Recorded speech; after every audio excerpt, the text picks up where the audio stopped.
जय हिंद दोस्तों। आज की बात न्यूज पर एक बार फिर से स्वागत है।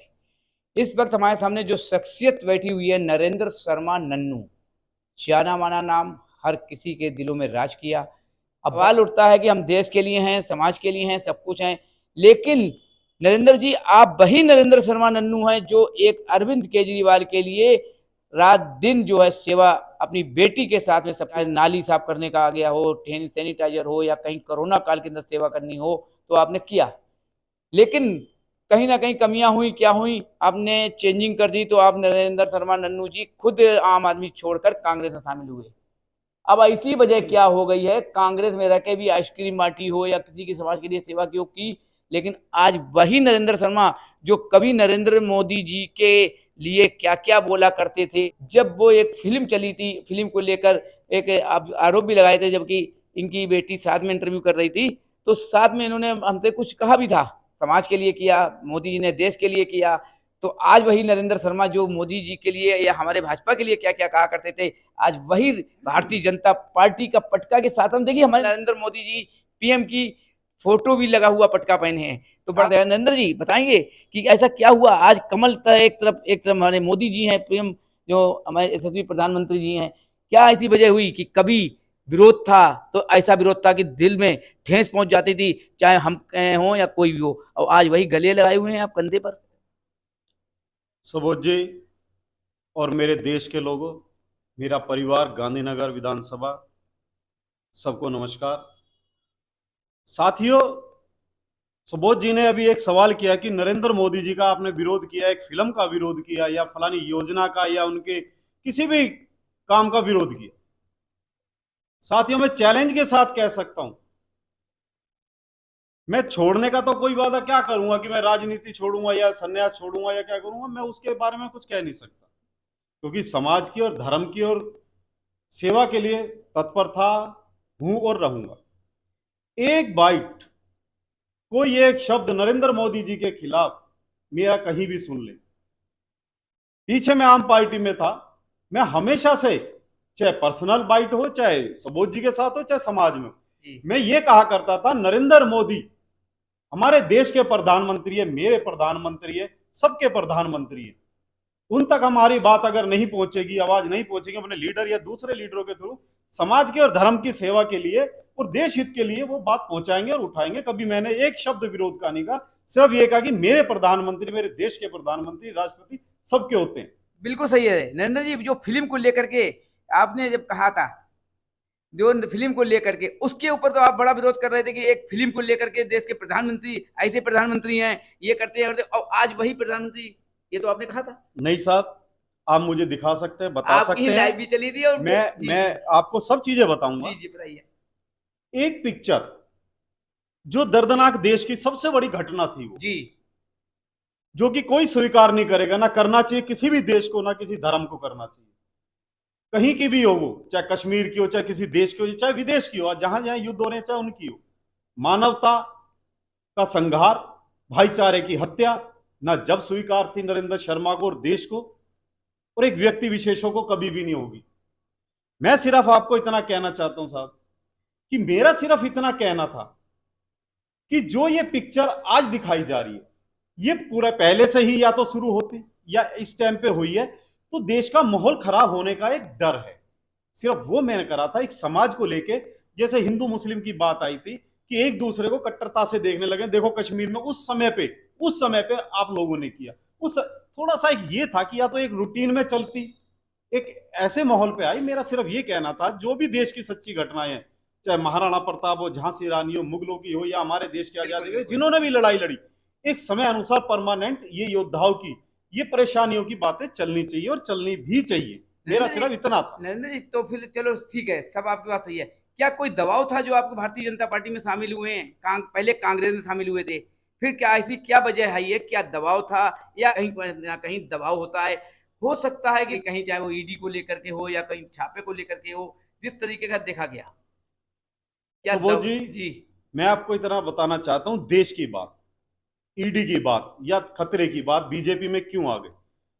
हम कांग्रेसी थे शुरू से और आज तक भी थे, और देश हित की बात जहां जहां आएगी वहां चाहे पार्टी हो, चाहे पार्टी बदलनी पड़े, एक दफे नहीं 100 दफे बदलनी पड़े, समाज और देश के लिए। जी मेरे पड़ बाबा बागपत जाके देख लो, जो छोटे बाबा थे उनकी आज भी क्रांतिकारियों की मूर्ति लगी हुई। जी हम बागपत जिले से और क्रांतिकारी थे, हैं और रहेंगे। मैं बताना चाहता हूं बीजेपी में आने का रीजन क्या था। आम आदमी में पार्टी में सेवा रही, कुछ तरीका था कांग्रेस में, जब पीढ़ी दर पीढ़ी से हम आ रहे थे कि व्यवस्थाएं बिगड़ चुकी थी। हमने लवली जी के सामने बात रखी, उन्होंने व्यवस्था बनाने की कोशिश करी, लेकिन वो नहीं बनी। तो फिर कुछ ऐसे विवाद हुए जो कि समाज की और धर्म की सेवा नहीं कर पा रहे थे और बंटवारे होने की बातें हो रही थी। तो उन्होंने कांग्रेस छोड़ी, बीजेपी में गए, लेकिन हालात ऐसे थे कि यहां सब कुछ बिखर गया था, जो परिवार बंधा रहा था, फिर यहां आना पड़ा। आज की मेरी स्थिति, आम आदमी पार्टी में गए, पार्टी से मेरा कोई लेना देना नहीं, मेरा समाज से, चारों धर्मों से लेना देना है साहब। सेवा का मकसद है। आज मैं छोटी सी सेवा कर पाता हूं, जितनी भी मेरी, चाहे कोरोना काल थी चाहे अब थी, या करूंगा, इसमें कोई दो राय नहीं एक है। पार्टी के साथ रहने के, एक वजूद के साथ रहने के, जिसके निगम पार्षद, एमएलए, एमपी हूं, तो उनके साथ रहने से योजना समाज में बहुत बड़ी जाती है। बिल्कुल। आज मैं बीजेपी का, मैंने आम पार्टी छोड़ी क्योंकि विचारधाराएं हमने देखी और सब कुछ हुआ। कैसे हुआ? विरोध भी हुआ कि मुझे टिकट, लोगों ने कहा टिकट नहीं थी इसलिए नहीं। हमारे मंदिर, मस्जिद, शिवालय, चर्च, गुरुद्वारे बनाए जा करते थे गांव के बाहर, शहर के बाहर, शिवालय जिन्हें कहते थे, नदी के किनारे या ऐसी जगहों पे। जब ये शराब की योजना आई, मन में खटास था कि हर गली के बाहर मंदिर हुआ करते थे, शिवालय कभी हुआ करते थे गांवों के, शहरों के बाहर। आज हर गली के बाहर शराब के ठेके हैं। इसका विरोध था हमें। पीने वाले तो पिएंगे ही। जब कोरोना काल आया, मैं नरेंद्र शर्मा अपने साथियों के साथ लेके दवाइयां छिड़क रहा हूं, सारे काम कर रहा हूं, ट्रैक्टर लेके सारे काम किए मैंने, बिल्कुल अब जान जोखिम में डाली। और हमारे आम आदमी की योजनाओं में एक पेटी के साथ 2 पेटी फ्री। जहां पैसा खाने को नहीं है, रोटी खाने को, मैंने राशन दिया गुप्त, उसके साथ राशन कार्ड के साथ किट बनवाई और पैसे दिए। वहां दुख आ रहा था, इधर मैं राशन बांट रहा हूं और वही परिवार के बच्चे जैसे तैसे कुछ बेच रहे हैं या कुछ भी कर रहे हैं, शराब खरीद रहे हैं, नशा खरीद रहे हैं, एक के साथ 2 पेटी फ्री। सब दर्द था, लेकिन अब बड़ी योजनाओं के सामने, बड़े लोगों के सामने क्या कहते, लेकिन दबाव से हमने कही बात, लेकिन हमें कुछ समझ नहीं आया, इसलिए हम चुप हुए। टिकट भी कटी, उसका कोई दुख नहीं था, समाज में जब भी थे राज भी है और सेवा करते रहेंगे। लेकिन आपने कहा मैं संन्यास दे दूंगा, फिर कांग्रेस संभाले।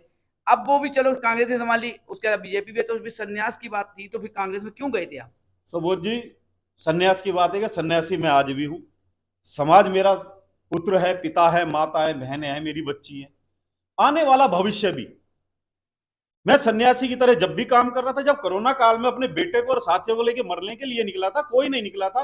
राजा महाराजा, क्षेत्र के नेता जो पदों पे थे, मैं निकला था। ने कहा कि पुत्र को लेके जाओगे, बेटे कोई साथी मर गया तो, कोरोना में कुछ हो गया तो, हमने एक ही बात रखी थी, समाज में जिएंगे, समाज में मरेंगे, दिलों पे राज करेंगे। बिल्कुल। और आज अगर मैं समाज में नहीं गया, दुख में नहीं गया, तो मैं जीवन में सन्यास ले लूंगा, कभी नहीं जाऊंगा। मैंने ये बात रखी थी और हमेशा भी यही रहेगी। तो बिना कहीं दल पार्टी के जाने के बाद क्रांतिकारियों ने भी समाज सेवा की थी, देश के लिए जान भी दी थी। तो बिना पद, बिना पटका, बिना बैनर के नीचे भी हम एक अपने समाज के लिए, हित के लिए, देश के लिए मर मिटने के लिए तैयार हो सकते हैं। जरूरी क्या है कि हमें एक बैनर ही चाहिए या एक पार्टी चाहिए? ये ऐसा मतलब कि एक पार्टी बदल बदल के तो समाज में क्या असर पड़ेगा? आज बीजेपी में, कल कांग्रेस में, परसों आम आदमी, और फिर अभी आपने एक बात कही है, अगर देश के लिए करना पड़ा तो मैं फिर भी बदलूंगा 100 बार।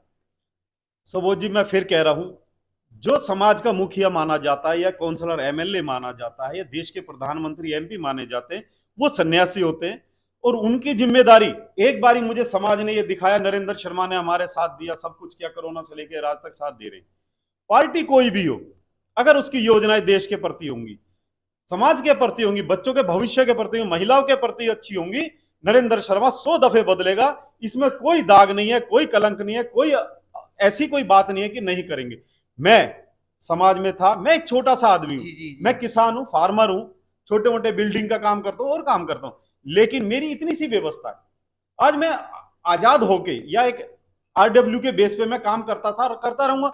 मैं सिर्फ एक उतना सा काम कर सकता हूं, गली, एक फॉगिंग की मशीन चलती है तो हजारों रुपए लग जाते हैं, धुएं की मशीन, दवाइयां छिड़ते हैं, हजारों रुपए लगते हैं। मेरी जितनी व्यवस्था है उतनी है। मैं अपने साथियों से खुद से कहता हूं, जिनके पास कुछ पैसा है, कि भाई तुम मदद करो मेरी। कुछ ऐसे हैं जो शरीर से मदद करते हैं, समय देते हैं। तो साहब, अब निगम पार्षद है, चाहे किसी भी पार्टी के हो, एमएलए, हमने उनसे भी मदद मांगी। अब उसमें मैं पार्टी से मदद मांगी तो क्या मैं कहूं बीजेपी ने मदद नहीं करी? कांग्रेस के थे, क्या कांग्रेस ने मदद नहीं करी? मैं तो सन्यासी हूं, झोली लेके जा रहा हूं, मेरे समाज को बचाओ, समाज में जो भी दुख हो, समाज ने एक लीडर बना दिया, चाहे काउंसलर एमएलए, अगर वो बन गया तो उसकी जिम्मेदारी बनती है, समाज पे विपदा आए, दुख आए, सुख आए, उसकी जिम्मेदारी बनती है कि वो देखे, चाहे बिल्डिंग टूट रही हो, चाहे सील हो रही हो, चाहे नाली सफाई हो, उसकी जिम्मेदारी, क्योंकि समाज ने वोट देके उसे मुखिया बना दिया। समाज अपनी नौकरी करेगा, काम करेगा, व्यापार करेगा, ना कि वो एप्लीकेशन लेके सफाई कर्मचारी के पीछे अफसरों में धक्के खाएगा। ये मेरी नीति में नहीं था और ना कभी होगा।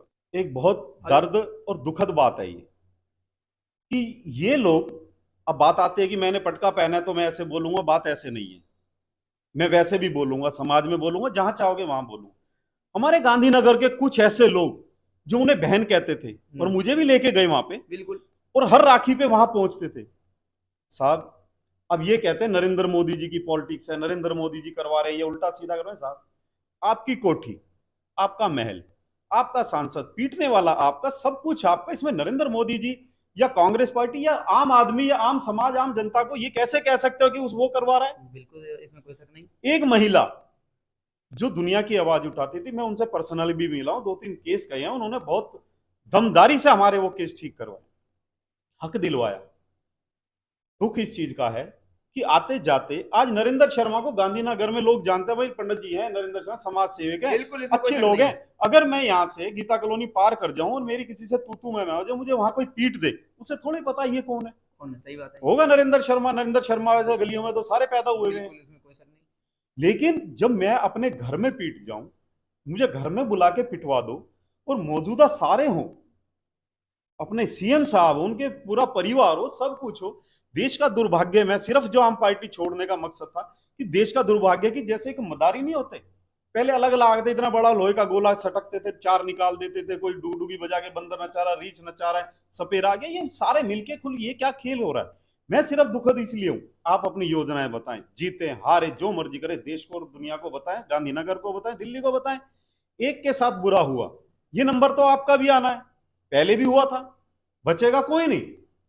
मैं आपको कह देना चाहता हूं, आज किसी के साथ गलत हो रहा है और लेडीज महिला के साथ गलत होता है, आपको ये कहना चाहिए कि इस व्यक्ति को हटाओ, बाकी हम आपके साथ हैं। आपके साथ बिल्कुल, इसमें कोई आज उसे लेके घूम रहे हो और सारी पार्टी उसके पीछे लग गई कि ये गलत औरत, गलत औरत, गलत। अरे वो औरत जिसे आज औरत बता रहे हो, बीजेपी की एजेंट बता रहे हो, तो पीटा किसने, किसके यहाँ पीटी? बिल्कुल सही बात। आपको सिर्फ इतना करना था कि केजरीवाल जी के जाते चिट्ठियां देते, या जैसे भी आप लोग जाते कि जी इसे हटाओ वैभव को, और इसके बदले इन्हें जैसे चल रहा है चलने दो और इंसाफ करो। कल को तो फिर हमें भी पीटेगा, पहले भी पीटे हैं। बिल्कुल, दुख इस चीज का, जो झांसी की रानी बताने वाले लोग आज उसे एजेंट, अपराधी, बेशरम और ऐसी ऐसी बातें जो बोल रहे हैं, मैं इनसे कहना चाहता हूं, सबके घर में मां बहनें हैं। भगवान ना करे ऐसे राजा के नीतियों में आके ये नंबर सब पे आएगा। कोई गलत हो चाहे कोई सही हो, ये बताएगी कोर्ट। लेकिन जितना मैं मालीवाल जी को जानता हूं और मैं मिला हूं, वो बिल्कुल ठीक थी, हैं और हमेशा ठीक रहेंगी, क्योंकि हमने पर्सनली उन्हें देखा। ये देश के लिए सबसे पहले आज की बात बार बार कहता है, लोकतंत्र है का पर्व है, महायज्ञ में आहुति जरूर दीजिए, सुबह सोकर उठिए, नाश्ता बाद में कीजिए, पहले मतदान कीजिए। आज की बात जनहित में जारी, हर न्यूज पे बोलता है सबसे पहले हमारे देश के लिए हक है मतदान करना। सिर्फ छोटी सी एक बात रखना चाहता हूं, देश का प्रधानमंत्री नरेंद्र मोदी जी एक सूरज की तरह है, एक हवा की तरह, एक धरती की तरह है कि सबको सबको मिलेगा, कोई किसी की ओट नहीं कर सकता, कोई रोक नहीं सकता। जैसे सूरज की किरणें सबको मिलती है, हवा सबको मिलती है, धरती पर रहने का अधिकार सबको मिलता है, ऐसे नरेंद्र मोदी जी की योजनाएं हैं और उन सबको प्यार करते हैं, सब धर्मों को प्यार करते हैं। आपने विदेश में भी देखा हो, अरब कंट्री में भी देखा हो, सबसे गले मिलते हैं, सबका विकास, सबका साथ। वोट जरूर देना, जरूर देना, जरूर देना। ये अपील है कि आपकी वोट देश हित में जाएगी। जय हिंद, जय भारत। आज की बात सुबह 7 के साथ। जय हिंद, जय भारत।